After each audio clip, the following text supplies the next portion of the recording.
जय श्री राम मेरे प्यारे भक्तों। आज शाम के रामायण पाठ में आप सभी का स्वागत है। आइए शुरू करते हैं रामचरितमानस बालकांड के 275वें दोहे के हिंदी अनुवाद से।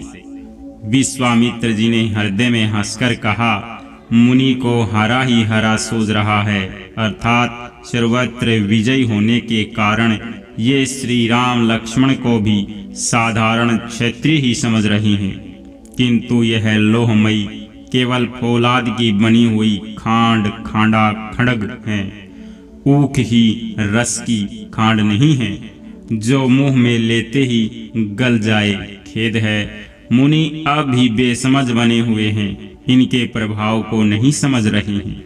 लक्ष्मण जी ने कहा, हे मुनि, आपके शील को कौन नहीं जानता, वह संसार भर में प्रसिद्ध है।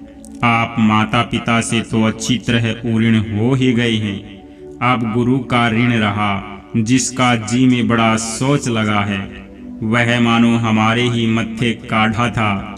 बहुत दिन बीत गए, इससे ब्याज भी बहुत बढ़ गया होगा। अब किसी हिसाब करने वाले को बुला लाइए तो मैं तुरंत थैली खोल कर दे दूं। लक्ष्मण जी के कुड़वे वचन सुनकर परशुराम जी ने कुठार संभाला। सारी सभा हाय हाय करके पुकार उठी। लक्ष्मण जी ने कहा, हे भृगु श्रेष्ठ, आप मुझे फरसा दिखा रहे हैं, पर हे राजाओं के शत्रु, मैं ब्राह्मण समझकर बचा रहा हूँ, तरह दे रहा हूँ। आपको कभी रणधीर बलवान वीर नहीं मिले। हे ब्राह्मण देवता, आप घर ही में बड़े हैं, यह सुनकर अनुचित है कहकर सब लोग पुकार उठे। तब श्री रघुनाथ जी ने इशारे से लक्ष्मण जी को रोक लिया। लक्ष्मण जी के उत्तर से जो आहुति के समान थे, परशुराम जी के क्रोध रूपी अग्नि को बढ़ते देखकर रघुकुल के सूर्य श्री रामचंद्र जी जल के समान शांत करने वाले वचन बोले, हे नाथ, बालक पर कृपा कीजिए, इस सीधे और दूध मुहे बच्चे पर क्रोध न कीजिए। यदि यह प्रभु का कुछ भी प्रभाव जानता तो क्या यह बेसमझ आपकी बराबरी करता। बालक यदि कुछ चपलता भी करते हैं तो गुरु, पिता और माता मन में आनंद से भर जाते हैं। अतः इसे छोटा बच्चा और सेवक जानकर कृपा कीजिए। आप तो समदर्शी, सुशील, धीर और ज्ञानी मुनि हैं। श्री रामचंद्र जी के वचन सुनकर वे कुछ ठंडे पड़े। इतने में लक्ष्मण जी कुछ कहकर फिर मुस्कुरा दिए। उनको हंसते देखकर परशुराम जी के नख से शिखा तक सारे शरीर में क्रोध छा गया। उन्होंने कहा, हे राम, तेरा भाई बड़ा पापी है। यह शरीर से गोरा पर हृदय का बड़ा काला है। यह विषमुख है, दूध मुहा नहीं, स्वभाव से ही टेढ़ा है। तेरा अनुसरण नहीं करता, तेरे जैसा शीलवान नहीं है।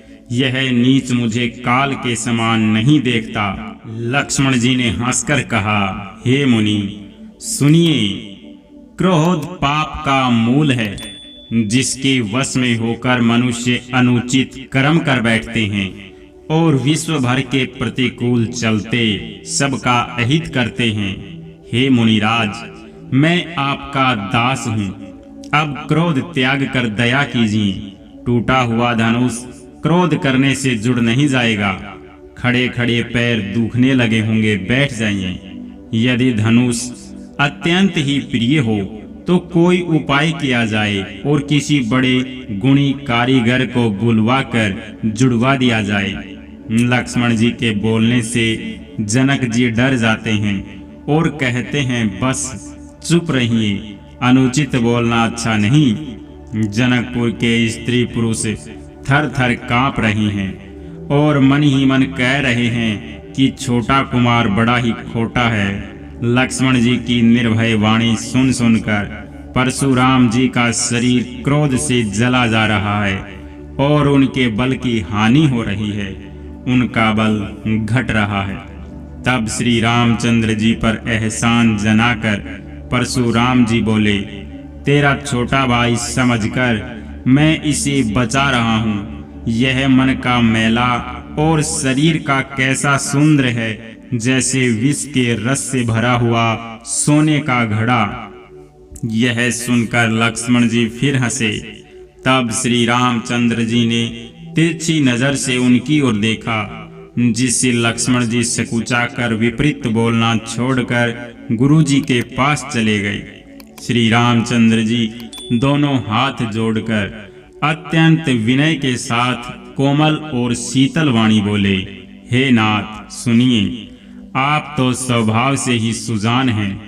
आप बालक के वचन पर कान न कीजिए, उसे सुना अनसुना कर दीजिए। बैरे और बालक का एक स्वभाव है, संतजन इन्हें कभी दोष नहीं लगाते।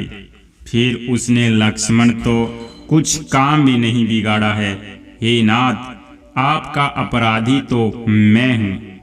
अतः हे स्वामी, कृपा क्रोध वध और बंधन जो कुछ करना हो दास की तरह अर्थात दास समझकर मुझ पर कीजिए, जिस प्रकार से शीघ्र आपका क्रोध दूर हो।